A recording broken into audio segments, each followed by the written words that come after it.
نحمده ونصلي وسلم على رسوله الكريم سيدنا ونبينا مولانا محمد وعلى آله وأصحابه أجمعين. سبحانك لا علم لنا إلا ما علمتنا إنك أنت العليم الحكيم.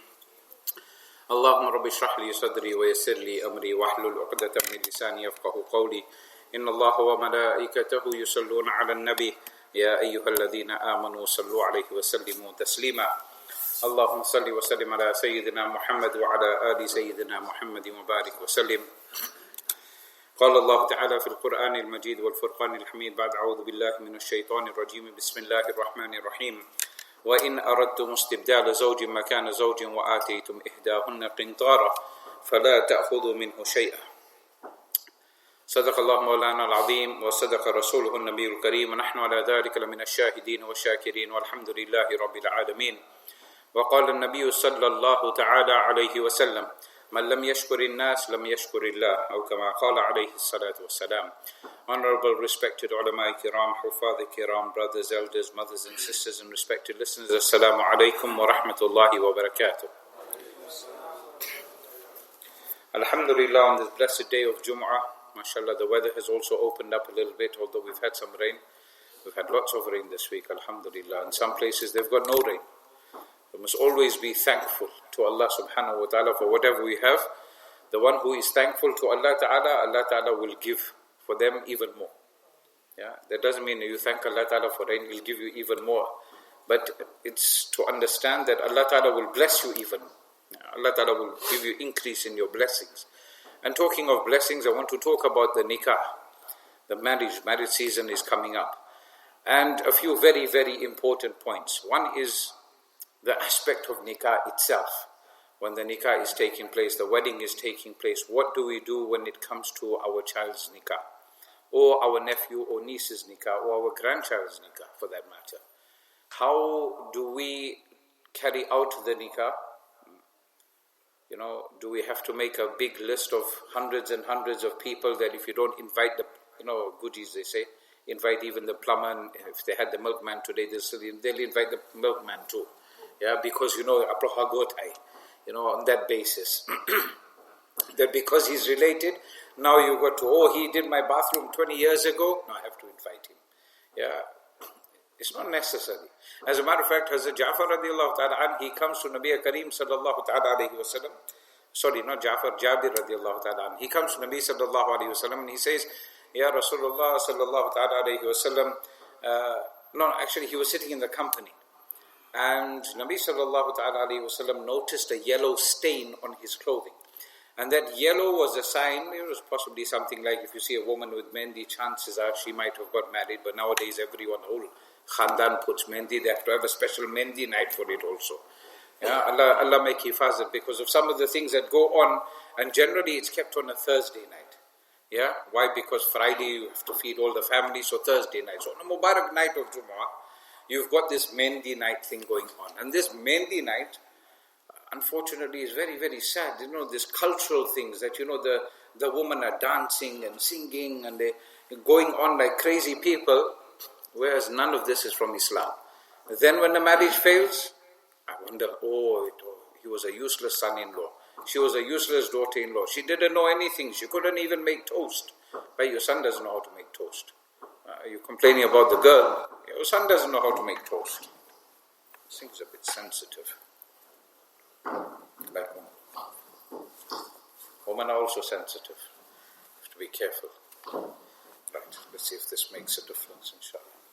Can you just untangle that for me, please? Jazakallah. That's much better. So Jabir radiallahu ta'ala, Jazakallah, it's okay, I'll sort that out later. Jabir radiallahu ta'ala, he has got some yellow on his clothing. So Nabi sallallahu alayhi wa sallam says, "Hey Jabir, did you get married?" He says, "Yes, I did." Now, if someone that was really close to you got married and didn't tell you about it, I think for the next 10 generations or till Qiyamah, your whole family will hate them. You will not talk to one another.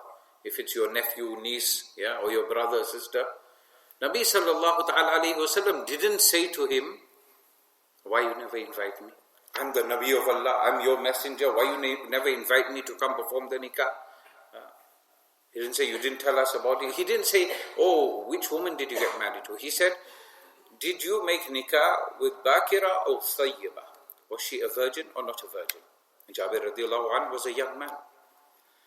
And Nabi Kareem sallallahu ta'ala alayhi wa sallam receives a reply from Jabir radiallahu ta'ala anhu who says that she is not a virgin. Nabi sallallahu alayhi wa sallam, a bit surprised, says, if she was young, then that would have been good for you. Why?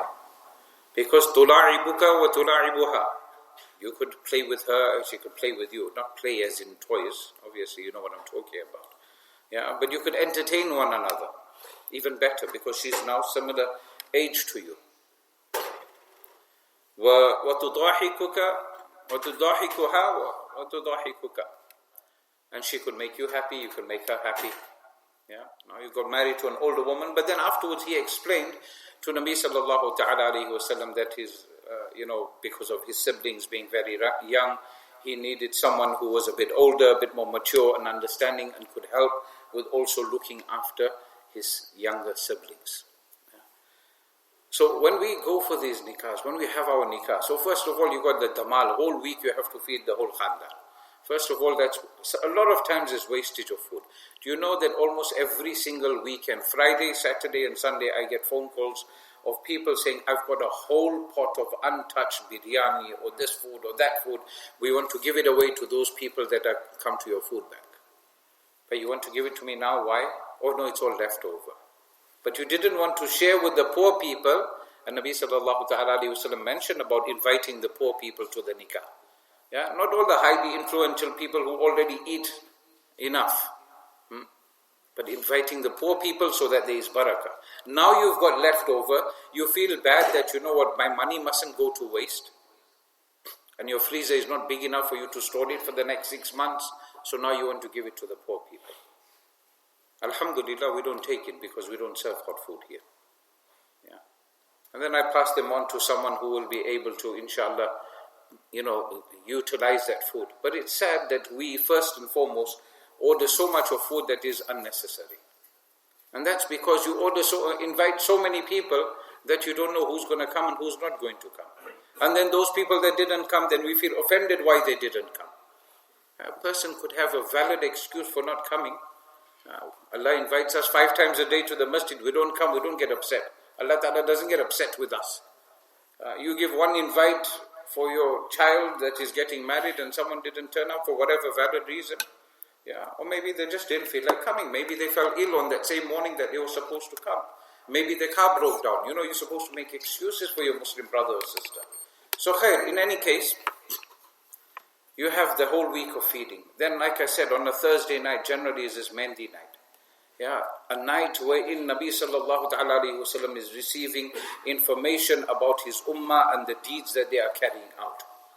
Now can you imagine Nabi sallallahu ta'ala alayhi wa sallam is getting information that at so-and-so's house, Fulan ibn Fulan's house, they're having a wedding party going on, there's shararat going on, there's sometimes even haram food is being served, sometimes there's food that is doubtful that is being served, there's music going on, salah is being missed, there's no sharam, no haya, and the crazy things that are going on, and we can't say that no, it doesn't happen in Muslim homes, but because believe me, unfortunately and sadly we have seen videos of such things happening, of the laws of Allah subhanahu wa ta'ala being broken completely. Allahu Akbar. So you already, and this is all in celebration of your child getting married. So you've started the whole ball rolling on nothing but haram. Then only Jummah time. Now the nikah is going to take place in the masjid, so he's got to have a kurta. And then afterwards the beard's got to get shaven off. The sunnah is gone of Rasulullah sallallahu alayhi wa sallam. Then when you go for the wedding, then as everyone gets to the hall, there's nasheeds playing and qiraat playing. Qiraat, first of all, recitation of the Quran, which some people may call qirayat. Qira'ah is the correct word. We find that he's playing, and Allah Ta'ala tells us, فَإِذَا قُرِئَ الْقُرْآنُ فَاسْتَمِعُوا لَهُ وَأَنْصِتُوا لَعَلَّكُمْ تُرْحَمُونَ. That when the Quran is being recited, then pay very careful attention, listen attentively. وَأَنْصِتُوا, keep quiet, don't talk. People are talking, laughing, joking, and everyone is taking a selfie. At someone's wedding now, we've got to have that selfie that we were there. And if it's not good enough, now we are hiring selfie mirrors for the wedding. You can get fancy one done, so it's a full length, and it takes it for you and puts filters, and you are black like me, and then when it takes a photo, then you look like all of a sudden, mashallah, I got so much of noor on his face. And then you'll put it up.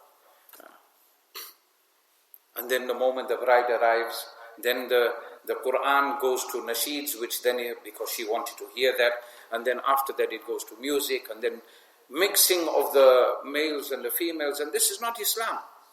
This is not the teachings of your deen. This is not the teachings of our deen. And then when things go wrong, we have none to blame but ourselves. We can't blame anyone.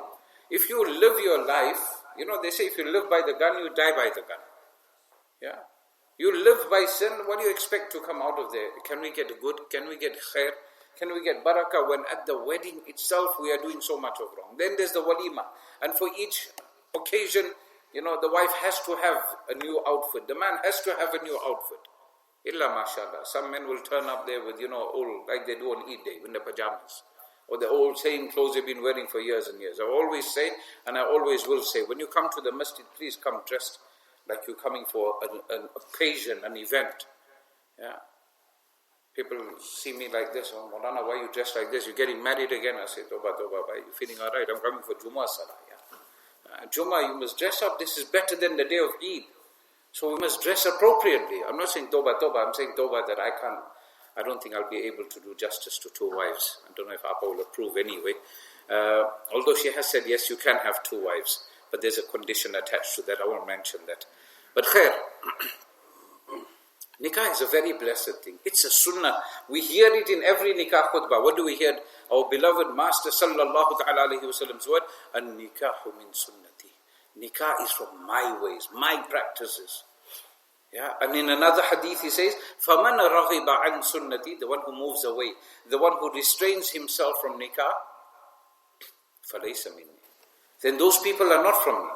Today it has become a trend, the nikah must take place. No, we can't have it in the masjid, man. Must have it in the hall because, it's a fancy venue. No, it doesn't work like that. The hadith of our Master sallallahu ta'ala alayhi wa sallam says what?